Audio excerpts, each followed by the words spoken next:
कल आपने देखा, आप में से बहुत सारे पार्टिसिपेंट्स का blood sugar, blood pressure normal होने लगा, दवाइयाँ छूटने लगी, इंसुलिन छूट गए। कल देखा आपने। यहाँ पे सबसे महत्वपूर्ण बात, पहली बात हमेशा याद रहती है, इसलिए मैं यहीं से शुरू कर रहा हूँ।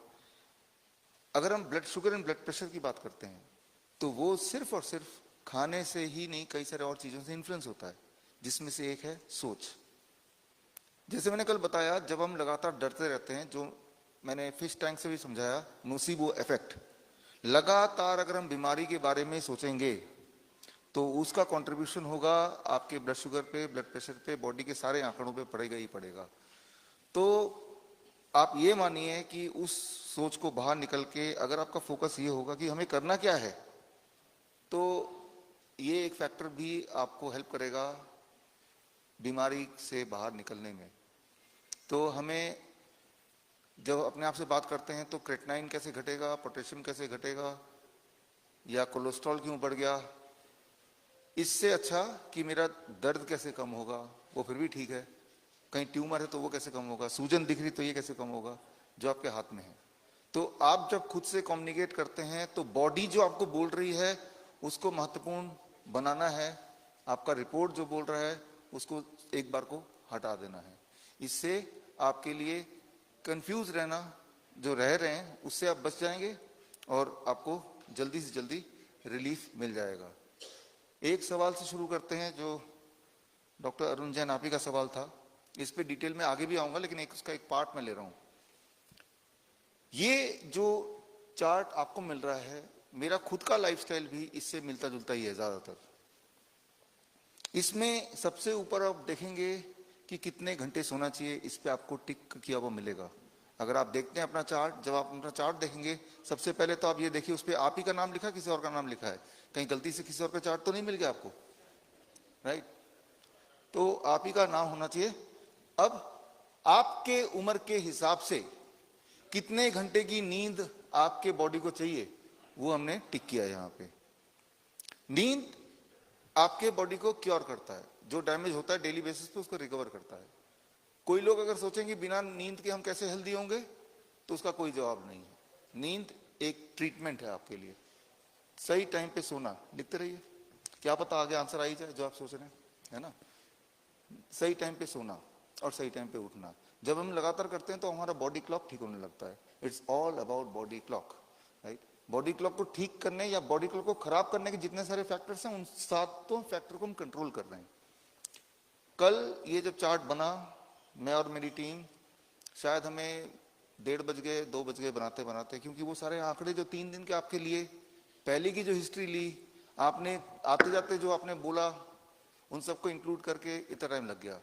यानी कि कल रात का जो सर्केडियन क्लॉक है वो तो सबका बिगड़ गया, लेकिन एक आध बार बिगड़ने से कुछ फर्क नहीं पड़ता, बॉडी झटका सह लेती है। जिस तरह से आपकी गाड़ी है, रोड पे चलती है, एक आध बार कहीं गड्ढा आ भी गया तो गाड़ी सही लेगी, लेकिन गड्ढे में ही गाड़ी चलाएंगे तो ही, और काफी समय तक चलाएंगे तो वो गाड़ी फिर ब्रेक डाउन आ जाएगा। तो कभी कभी मैं समझता हूं कि इसको फॉलो नहीं भी कर सकते हैं, लेकिन वो हफ्ते में 1 बार 2 बार 3 बार हो सकता है। लेकिन अगर बोले हम फॉलो ही नहीं कर सकते, यानी कि आपने एक्सेप्ट कर लिया कि मुझे बीमार रहते हुए जिंदा रहना है। मेरा जो लाइफस्टाइल है, ज्यादातर टाइम मेरी ट्रैवलिंग ही होती है, वियतनाम में, मलेशिया में, जहाँ जहाँ हमारे सेंटर है वहाँ मैं जाता हूँ, और भारत में भी जहाँ जहाँ सेंटर है वहाँ, राइट? अभी आज यहाँ परसों चंडीगढ़ में हमारा लेक्चर है, तो वहाँ तो ट्रैवलिंग में मुझे कभी भी पूरे दुनिया में कहीं भी जाऊँ मुश्किल नहीं आई इसको फॉलो करने में, कभी भी नहीं। एटलीस्ट डाइट पार्ट, क्योंकि डाइट में करना क्या है, सुबह तो फल ही तो खाना है। दुनिया में ऐसी कौन सी जगह जब फल नहीं मिल सकते, हमारे चॉइसेबल फल नहीं मिल सकते, लेकिन मुझे पता है केले हर जगह मिल जाते हैं, हर मौसम में मिल जाते हैं। ना तो उसको धोना है, ना उसको काटना है, ना कुछ करना है, बस छीला और खाया, राइट? तो अक्सर कहीं जाता तो मुझे पता है कि 1 दर्जन केले खा लिए तो मेरा 12 बजे तक का काम हो गया, वो भी टैक्सी में चलते चलते खा लिया। तो मैंने अपने लाइफस्टाइल में उसको फिट कर दिया कि सुबह, और मुझे पता है कल मैं ट्रैवल करूंगा तो क्यों ना केला आज ही खरीद के रख दिया, या एयरपोर्ट से जब बाहर निकल रहे सबसे पहले क्यों ना साथ वाली सब्जी दुकान से खरीद लिया। तो दिस इज अ माइंडसेट। जिस तरह से शराबी शराब ढूंढ ही लेता है ना, कहीं भी क्यों ना जाए, क्योंकि वो माइंडसेट है। वो उसकी नजरें वही देखती है हमेशा।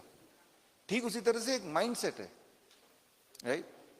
और फॉर एग्जाम्पल मुझे पता है कि मैं बाहर जाऊंगा तो लंच एंड डिनर मिला के करीब 700 ग्राम सलाद मुझे खाना है for example.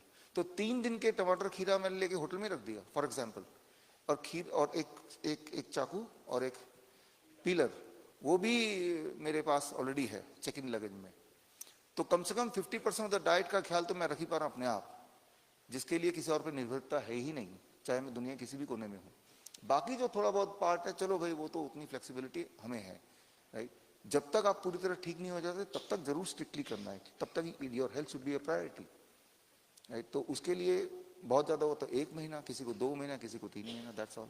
After 3 months with lot of flexibility, this is the best way to handle yourself, easiest, right. क्योंकि आपको कुक तो करना नहीं है, वैसे ही तो खाना है। तो जो लोग वैसे नहीं खा सकते तो सम टाइम मैं जूसर भी लेके जाता हूँ, छोटा सा इतना कॉम्पैक्ट जूसर आता है लेक्सन, हैंड हेल्ड, कहीं भी लगा दो और उसका जूस निकालो, राइट। और वो खुद जल्दी धुल भी जाता है, 5 मिनट में डिसमेंटल भी हो जाता है। तो इसका मतलब ये है कि जब आपको पता है कि हम ट्रैवल कर रहे हैं तो उस तरह से, जब पता है ट्रैवल कर रहे हैं तो हम सूटकेस लेते हैं, उसके अंदर कपड़े भी लेते हैं, उसके अंदर सारी चीजें, टूथपेस्ट पेस्ट प्लानिंग करते हैं ना, है ना। तो ये प्लानिंग का पार्ट है। जब तो मुझे पता है कि 6 बजे तक खा लेना है तो ये प्लानिंग का पार्ट है कि how I can fit it, right. तो उसमें इस तरह से करना है। इसको जब मैं एक्सप्लेन करूंगा तब मैं इसको थोड़ा सा और इस पे आएंगे। तो आप यहां पे देखिए, ये है बिमल, बिमल है आप, ये आप ही का है। ये आप इंसुलिन डिपेंडेंट पेशेंट है ना, you are insulin dependent patient. और इंसुलिन लेते क्यों है? क्योंकि ब्लड शुगर ज्यादा रहता है इसीलिए लेते हैं। लेकिन आप देखिए, ये कल रात का है इनका, रात को ये सुबह 3 बजे का ब्लड शुगर है, आधी रात का। इनके स्कैनर लगा हुआ है तो सुबह आधी रात का ये ब्लड शुगर है, लगभग 50 के आसपास ये है, 50 mg पर डेसीलीटर पे आ गया, राइट। ये लाल रंग देख रहे हैं आप। तो अब जब इतना नीचे आ गया तो आपका लिवर आपके उठने से पहले, आप 6 बजे उठे मान लो, ये 6 बजे यहाँ कहीं, राइट, यहाँ 6 बजे दिस, ये 6 बजे है, ये 6 का लाइन है, राइट। इस समय देखिए ऊपर जा रहा है, जबकि ये तो सो रहे हैं ना, खाना तो नहीं खा रहे। तो ये बहुत, इतने 50 में अगर आपको उठा देते तो आपका बॉडी सपोर्ट नहीं कर पाता। तो लिवर ने, ये मैकेनिज्म बोलते हैं डॉन फिनोमिना, लिवर ने कुछ शुगर ब्लड में फेंका। तो आप जब 6 बजे उठे उस वक्त आपका ब्लड शुगर 150, लेकिन अगर ये स्कैनर नहीं लगाते तो आपके हिसाब से आपका ब्लड शुगर फास्टिंग कितना है, 150। आपको कभी नहीं पता चलता कि 3 बजे 50 तक भी पहुंच गया था, नहीं पता चलता ना, राइट। तो आप वही वाला ब्लड शुगर देखते हैं डॉक्टर के बताने पे, जो फास्टिंग बोलते हैं सुबह उठते ही। लेकिन सुबह उठने से पहले क्या था वो इंपॉर्टेंट है। पहले जितना नीचे जाएगा गेंद उतनी छलांग ऊपर तक आएगी, और ऊपर देख के आप डर जाएंगे, आप इंसुलिन डोज और बढ़ा देंगे तो अगले दिन ज्यादा इंसुलिन से ब्लड शुगर और नीचे जाएगा, फिर और नीचे जाएगा तो ये शुगर लेवल और बढ़ेगा। तो आप इसी चक्रव्यूह में फंसते गए, जिससे एक टाइम पे दवाई लेते थे, अब इंसुलिन लेते हैं, अब डोज भी बढ़ाने लगे, राइट। तो जब आप सिर्फ फास्टिंग देखते हैं तो वो मिसलीडिंग है, वो राइट पिक्चर नहीं दे रहा है आपको। क्योंकि राइट पिक्चर कब मिलती है? आधी रात को मिलती है। जब आपको ये पता चल के कि आधी रात को मेरा 50 तक पहुंच गया था, फिर मेरे लिवर को सपोर्ट करना पड़ा, नहीं तो और नीचे जा रहा था ये। अगर लिवर यहाँ शुगर नहीं भेजता तो नीचे ही जा रहा था ना। तो आप देखिए स्टीपली नीचे जा रहा है, इसी रफ्तार से जाता तो 0 पे आ सकता था ये। नॉर्मली 0 पे कभी नहीं आएगा, लेकिन इंसुलिन डिपेंडेंट का 0 पे आता है, 20 तक पहुंच जाता है, फिर वो कोमा में चले जाते हैं, 20 तक 10 तक पहुंच जाता है, हमने तो देखा है, फिर कोमा में चले जाते हैं। लेकिन उन्हें नहीं पता चलता, ना ही कोई बताता आप कोमा में क्यों गए, राइट। वो तब पता चलता जब इस तरह से हम मॉनिटरिंग करते हैं तो पता चलता है, तो कहानी। इसीलिए ये इंपॉर्टेंट है किसी भी तरह से इंसुलिन एंड ब्लड शुगर की दवाई से पीछा छुड़ाएं, इसीलिए इंपॉर्टेंट है, राइट। तो ये एक और पेशेंट का देखते हैं सेम।